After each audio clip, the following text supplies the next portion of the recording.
सफल इलाज। एक राजा था। उसका राज्य बहुत ही खूबसूरत और सुखी संपन्न था।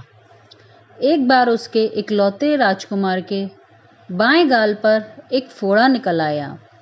राजकुमार बहुत ही परेशान रहने लगा।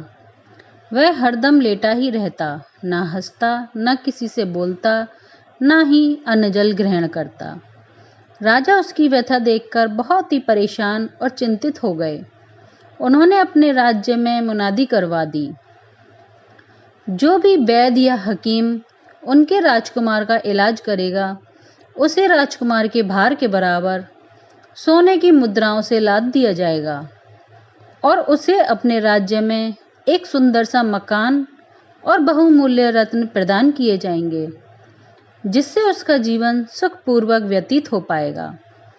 परंतु राजा की एक शर्त भी थी कि इलाज के दौरान अगर उसके राजकुमार को किसी भी प्रकार की कोई पीड़ा हुई तो उन हकीम वैद्यों को जीवन भर के लिए कारागार में डाल दिया जाएगा। इसीलिए जिसके पास राजकुमार की समस्या का सफल इलाज हो वही उपस्थित हो, इसके अतिरिक्त और कोई भी नहीं। धन दौलत का लालच किसे नहीं होता। दूसरे दिन ही दरबार में न जाने कितने हकीमों और वैद्यों की लाइन लग गई। हर कोई राजकुमार के सफल इलाज का दावा कर रहा था। एक एक करके सबको राजकुमार के पास भेजा गया, पर सभी ने प्रयास बहुत किया राजकुमार को बिना पीड़ा पहुंचाए इलाज करने का, लेकिन कोई भी नहीं कर पाया। आखिर में उन सबको बंदी बनाकर कारागार में डाल दिया गया। सभी दूर दूर से आए थे, इसीलिए उनके परिवारजन रोते बिलखते हुए राजा के पास आए। राजा से की, पर राजा ने अपनी शर्त के अनुसार अपने आप को सही ठहराते हुए उन लोगों को वहीं से विदा कर दिया। इधर दिन प्रतिदिन राजकुमार की बीमारी की अवस्था बिगड़ती ही जा रही थी। राजा बहुत ही व्याकुल हो उठे। अंत में उन्हीं के राज्य में एक किसान, जो बहुत ही निर्भीक और चालाक चतुर था, वह अत्यंत ही गरीब व्यक्ति था, किसी के कहने पर राजा के महल में जाने को तैयार हुआ। उसकी निपुणता की ख्याति बहुत दूर दूर तक फैली हुई थी। महल में पहुंचकर मंत्री ने उसके आगे सारी शर्तें रख दी और यह भी कहा कि यदि उसने राजा के कहे अनुसार राजकुमार का पीड़ा रहित इलाज कर दिया तो वह राजा की इच्छा अनुसार कोई भी एक कार्य की मंजूरी पा सकता है। उसने सहमति प्रकट कर दी और फिर सब लोग उसे लेकर राजकुमार के कक्ष की तरफ बढ़ गए।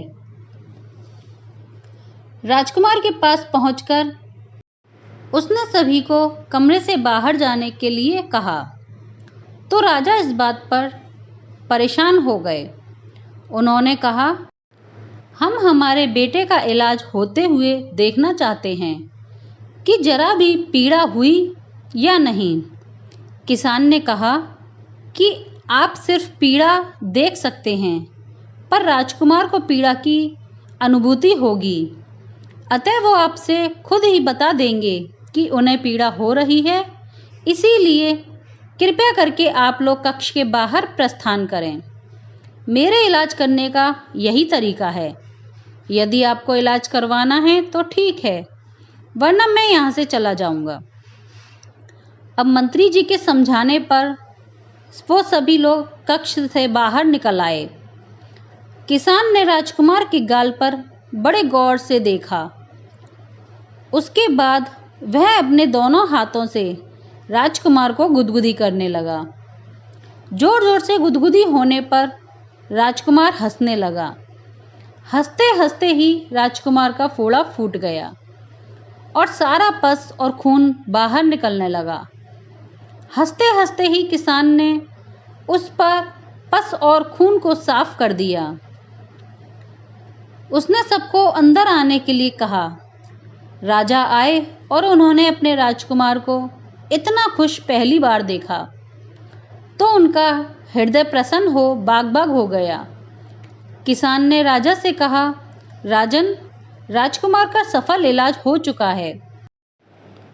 फोड़ा फूट चुका है, उसमें से पस और गंदा खून कील सहित बाहर आ चुका है। कुछ दिन बाद यह एकदम ठीक हो जाएगा। राजा ने राजकुमार से पूछा, मेरे बेटे, क्या तुम्हें किसी प्रकार की पीड़ा हुई इलाज के दौरान? नहीं पिताजी, अब तो दर्द भी बहुत कम हो गया है। इन्होंने मेरा सफल इलाज किया। सबने हैरत से किसान की तरफ देखते हुए कहा, ऐसा तुमने क्या जादू किया कि फोड़ा भी फूट गया और दर्द भी नहीं हुआ?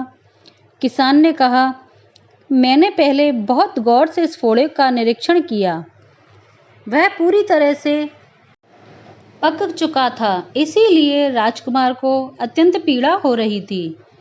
पर जब मैंने उन्हें गुदगुदी की तो वो हंस पड़े। उनके गाल की चमड़ी के खिंचाव के कारण फोड़ा स्वतः ही फूट गया। राज्य में बधाइयां बजने लगीं। राजकुमार बिल्कुल ठीक हो गए थे और राजा ने राजकुमार के भार के बराबर सोने की मुद्राएं किसान को दी और एक अच्छा सा रहने के लिए घर और बहुमूल्य रत्न भी दिए। अंत में राजा ने कहा कि तुम्हारी एक इच्छा जो हमें पूरी करनी है वह बताओ, कौन सी है? हम उसे अभी पूरी करेंगे। तो किसान ने हाथ जोड़कर कहा कि राजन, हकीम और वैद्य तो राज्य के लिए किसी वरदान से कम नहीं हैं। वह एक दिन या रात न जाने कितने व्यक्तियों की जान बचाते हैं। इसीलिए उनका दर्जा मेरी नज़र में भगवान के बराबर है। आप अगर मेरी इच्छा पूरी करना चाहते हैं तो उन सारे हकीमों और वैद्यों को आज़ाद कर दीजिए। आपकी अति कृपा होगी। राजा ने अपनी शर्त अनुसार उस किसान की इच्छा पूरी कर दी और सभी को आज़ाद कर दिया।